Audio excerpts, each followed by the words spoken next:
नमस्कार दोस्तों, स्वागत है हमारे YouTube चैनल प्राचीन वेद ज्ञान में। आज हम बात करेंगे आत्मा का रहस्य। आत्मा क्या है? ये कहाँ रहती है? कैसी दिखती है? ऐसे असंख्य प्रश्न हम सबके दिमाग में चलते रहते हैं, पर क्या कभी कोई अपने इन प्रश्नों के उत्तर खोज पाया है? और अगर जवाब मिल जाए तो क्या उससे संतुष्ट हुए हैं?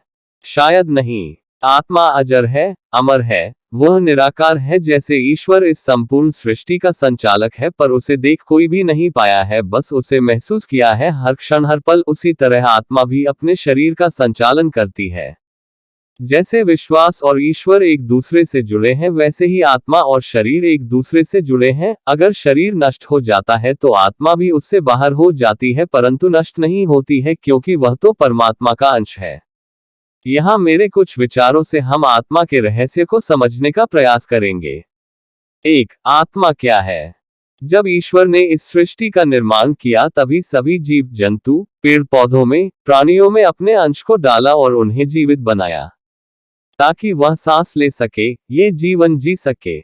हमारे शरीर में जो श्वास आ रही है, जा रही है, यही उस ईश्वर की कृपा है। जिस दिन हमारे ऊपर से यह कृपा दूर हो जाएगी, उस दिन हम भी खत्म हो जाएंगे। अर्थात ये प्रकाश पुंज जो ईश्वर ने हमें दिया है, इसको हम आत्मा कहते हैं, वह हमारे इस शरीर को छोड़ देगा। स्वयं श्री कृष्ण ने भागवत गीता के अध्याय विभूति योग के श्लोक नंबर 20 में कहा है, उसका सार यह है: सभी प्राणियों में रहने वाली आत्मा में ही हूँ, सभी प्राणियों का आदि, मध्य और अंत में ही हूँ। इसी तरह आत्मा परमात्मा का ही अंश है, परमात्मा का ही स्वरूप है। आत्मा का कोई रूप आकार नहीं होता है, वह तो अदृश्य है, उसको केवल महसूस किया जा सकता है। 2. आत्मा कहाँ रहती है? आत्मा का जन्म नहीं होता है, उसकी मृत्यु भी नहीं होती है। इस शरीर के नष्ट होने पर भी आत्मा नष्ट नहीं होती है। आत्मा प्राणी के हृदय में रहती है।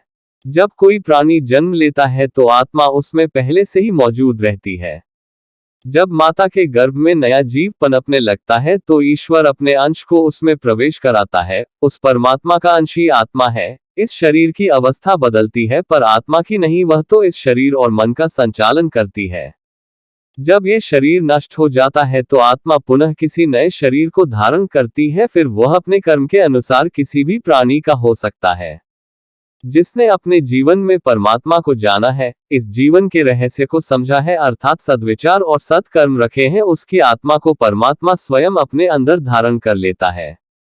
अगर हमने ईश्वर के अस्तित्व को समझ लिया तो हम आत्मा के रहस्य को भी समझ जाएंगे।